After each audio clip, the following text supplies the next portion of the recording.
तो दोस्तों, जय बद्री विशाल, जय केदार। अगर आप हमारा चैनल तो चलें देखते आ रहे हैं तो आपको पता होगा कि हमने बद्रीनाथ के बारे में 19 एपिसोड्स बनाए हैं, जिसमें A to Z जानकारी हमने देने की कोशिश की है वहां पर। और यकीन मानिए दोस्तों, बद्रीनाथ के बारे में आपके हर क्वेश्चन मार्क, मतलब क्या, कहाँ, क्यों, कैसे, कब, हर सवाल का जवाब आपको वहां पर मिल जाएगा उस बद्रीनाथ सीरीज में। तो अगर आपको बद्रीनाथ यात्रा की कंप्लीट डिटेल चाहिए तो आप चाहे तो उन एपिसोड को देख सकते हैं, आपकी मर्जी। तो इसी तरह बद्रीनाथ धाम पूरा करने के बाद आज हम दूसरे धाम यानी कि केदारनाथ की वीडियो सीरीज यहाँ पर शुरू कर रहे हैं। सबसे पहले हम बात करेंगे कि केदारनाथ कैसे पहुँचा जाए। देखिए, ये डिपेंड करेगा कि आप कहाँ से आ रहे हैं, हरिद्वार, ऋषिकेश, कोटद्वार, देहरादून या फिर नई टिहरी से। वैसे टेंशन वाली कोई बात ही नहीं है, क्योंकि मित्रों, आप कहीं से भी आ रहे हों, ये सारे रास्ते एक पॉइंट पर आकर मिल जाते हैं और वो है देवप्रयाग। मतलब देवप्रयाग में ये सारे रास्ते आपस में मिल जाएंगे, वहाँ से फिर सेम रास्ता शुरू हो जाएगा। देवप्रयाग कोटद्वार से 98 किलोमीटर और हरिद्वार से 96 किलोमीटर है। जैसे ही आप देवप्रयाग से 36.5 किलोमीटर आगे बढ़ेंगे तो आएगा श्रीनगर। फिर श्रीनगर से 33 किलोमीटर बाद आता है रुद्रप्रयाग। जैसे कि आप यहाँ पर देख रहे होंगे, ये जो मैप बना है कि रुद्रप्रयाग से ब्लू और ब्लैक कलर में दो रास्ते बने हैं। ब्लू वाला रास्ता अगस्त्यमुनि, ऊखीमठ होते हुए केदारनाथ की तरफ जा रहा है, और ब्लैक वाला जो है वो नीचे की तरफ वाला वो गोचर, कर्णप्रयाग, नंदप्रयाग होते हुए चमोली की तरफ निकल जाता है। अब यहाँ पर फिर चमोली को आप देखिए, चमोली से फिर दो रास्ते निकल रहे हैं, एक है ब्लैक वाला और दूसरा है रेड वाला। देखिए, ब्लैक वाला जो रास्ता है ना चमोली से, वहाँ से 10 किलोमीटर आगे है गोपेश्वर, उसी से होते हुए आगे रास्ता जा रहा है ऊखीमठ। यानी कि रुद्रप्रयाग और चमोली से जो केदारनाथ की तरफ रास्ता जाता है ना, वो दोनों रास्ते मिलते हैं ऊखीमठ में, और फिर वहाँ से आगे केदारनाथ की तरफ जाते हैं। और जबकि ये रेड वाला आप देख रहे होंगे, चमोली से जो रेड वाला रास्ता जा रहा है, ये है पीपलकोटी से जोशीमठ होते हुए बद्रीनाथ की तरफ निकल जाता है ये वाला रास्ता। कहने का मतलब ये है कि चमोली तक बद्रीनाथ और केदारनाथ का रास्ता बिल्कुल सेम है। दोस्तों, हो सकता है कि ये रास्ता समझने में आपको थोड़ी बहुत दिक्कत आई हो, तो चलिए कोई बात नहीं। जो वीडियो क्लिप हमने बद्रीनाथ जाते समय यूज की थी, उससे ही आपको थोड़ा बहुत समझाने की कोशिश करते हैं।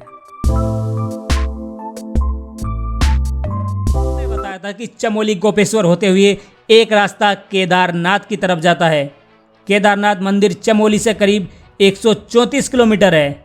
रुद्रप्रयाग से केदारनाथ जाने वाला रास्ता और चमोली गोपेश्वर होते हुए केदारनाथ जाने वाला रास्ता, ये दो जो रास्ते हैं रुद्रप्रयाग और चमोली वाला, ये दोनों ऊखीमठ में जाकर मिल जाते हैं। उसके बाद सेम वही रास्ता है। बद्रीनाथ से वापस आते समय केदारनाथ जाना चाहते हैं तो इस रास्ते का आप चमोली वाले रास्ते का यूज कर सकते हैं।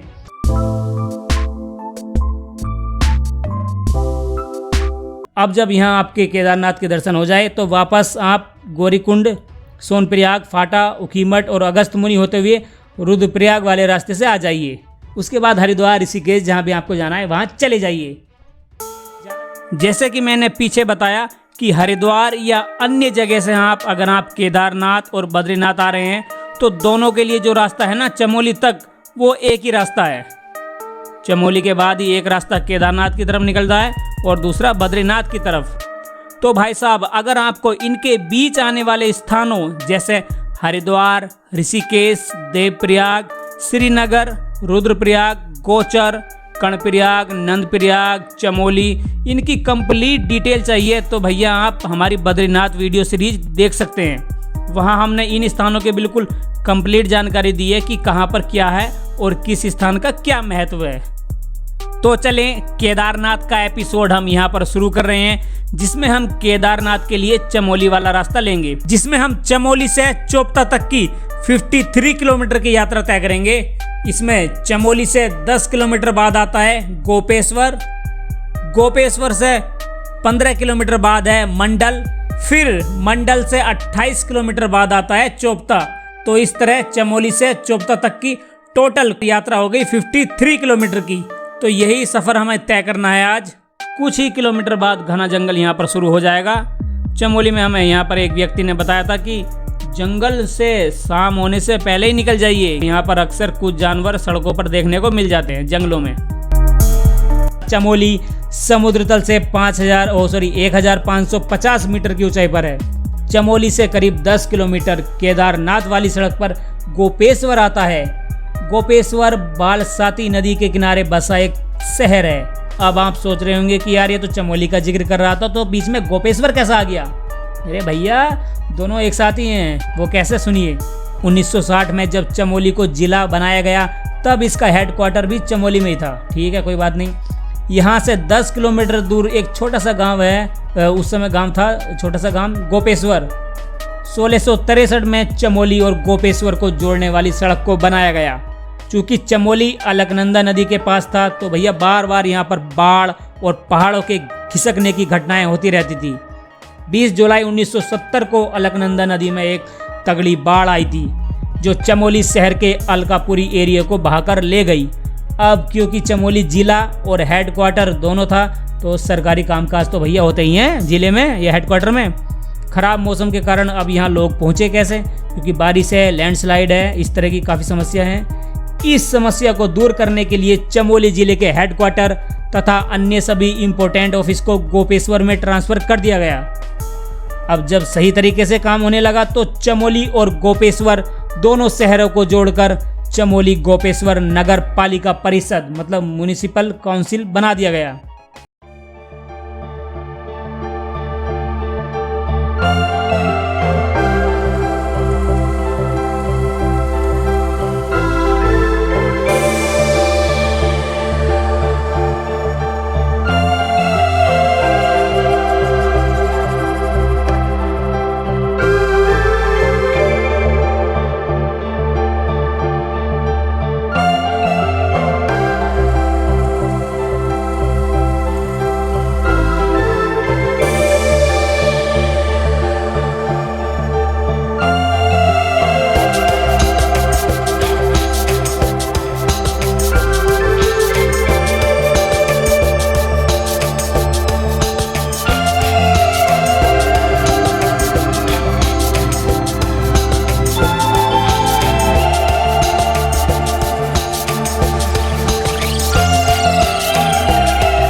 गोपेश्वर चिपको आंदोलन की महत्वपूर्ण घटनाओं का साक्षी भी रहा है। 2011 की जनगणना के अनुसार यहाँ की जनसंख्या 21,447 थी।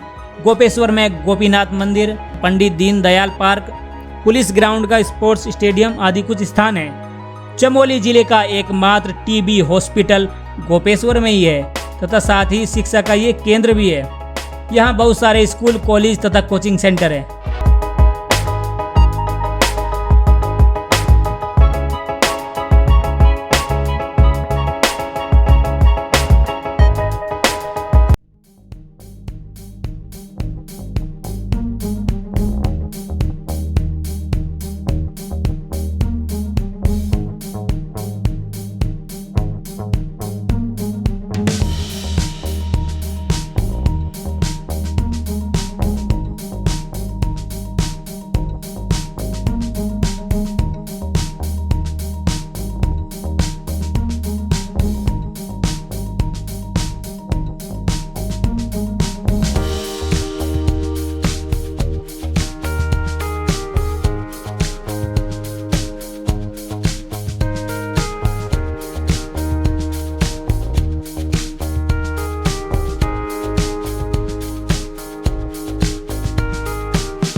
यहाँ चलते चलते थोड़ा बहुत मंडल के बारे में जान लेते हैं। मंडल गांव चमोली डिस्ट्रिक्ट की चमोली तहसील में एक ग्राम पंचायत है।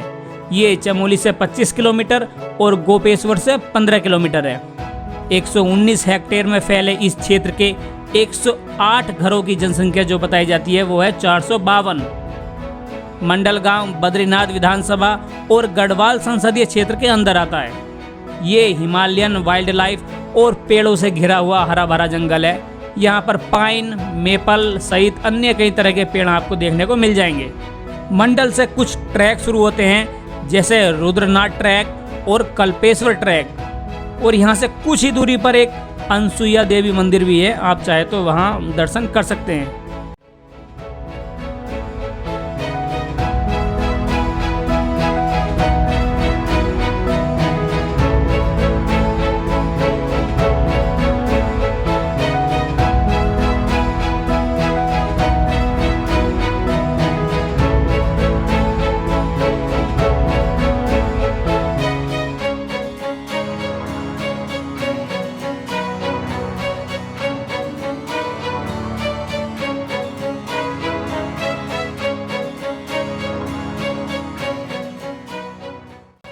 तो दोस्तों अब हम बढ़ रहे हैं मंडल से चोपता की ओर।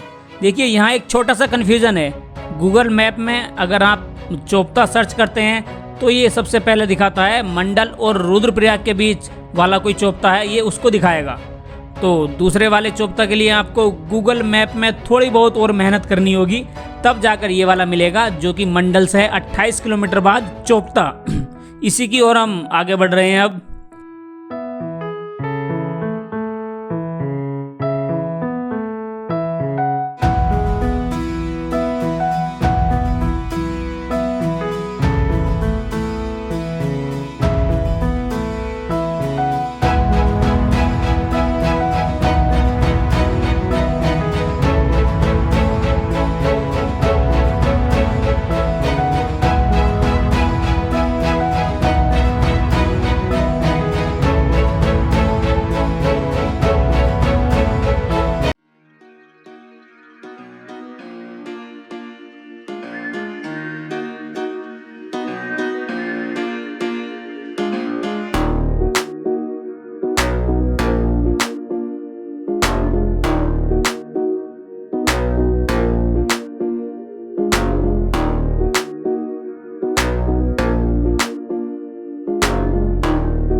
दोस्तों हरे भरे घास के मैदानों मतलब बुग्यालों, जंगलों, ट्रैकिंग, एडवेंचर, कैंपिंग, बर्फ की सफ़ेद चादर और बहुत ही खूबसूरत प्राकृतिक वातावरण के चलते चोपता को जो है वो कहा जाता है छोटा मतलब मिनी स्विट्जरलैंड।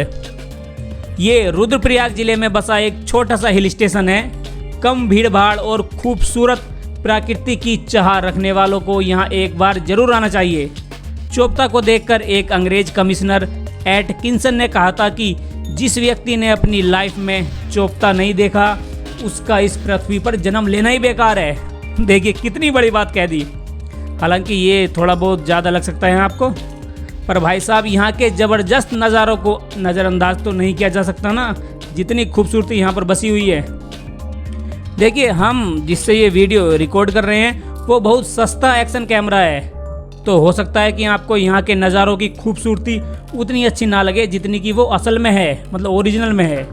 ये छोटा सा एक्शन कैमरा जो है वो चोपता की वादियों को जस्टिफाई नहीं कर सकता जो हम आंखों से देख रहे हैं। पाइन, देवदार और बुग्यालों से लबालब चोपता सी लेवल से 2680 मीटर की ऊंचाई पर है। यहाँ से चौखंबा, त्रिशूल और नंदा देवी जैसी पर्वत श्रृंखलाएं आपको देखने को मिल जाएगी।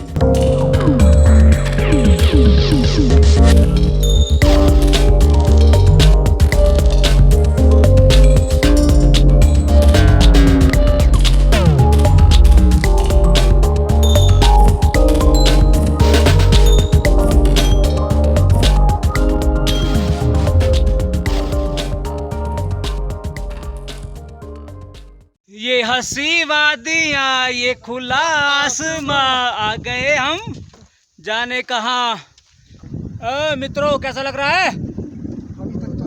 कैसा लग रहा है लड़कों? रे चिटवा किथे है? अब देखिए इसकी खूबसूरती, एडवेंचर और भक्ति का एक और उदाहरण यहाँ आपको देखने को मिल जाएगा। चलिए उसके बारे में बात कर लेते हैं।